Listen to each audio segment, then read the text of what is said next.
Once you've got your bridal party selected, the next step will be to create a rough draft of your guest list. Now brace yourself, because this part is typically one of the most stressful parts when planning a wedding. If you're like most people planning a wedding, you'd love to have everyone who's important be there, but that can get really expensive. Even just going with friends and family can get out of hand real quick. You're gonna feel like you're offending those people who aren't able to make it onto that list, but I've got news for you.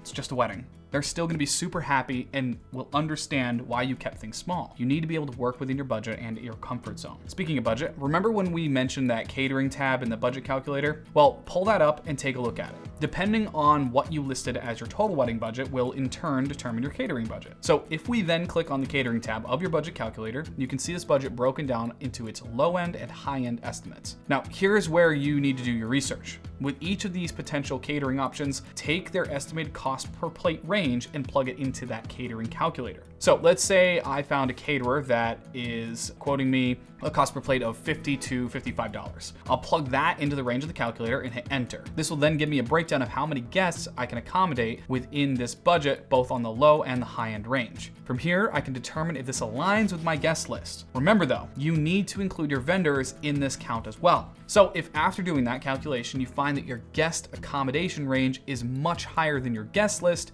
then great, you can choose to build a fancier menu or otherwise move that budget to a different area. But if your guest accommodation range is lower than your guest list, then you need to make a decision. You can either trim away that guest list, lower your cost per plate range by having a less fancy menu, or pull in some more budget from somewhere else. Whatever you decide on is your call, but at least with this calculator, you'll stay more informed.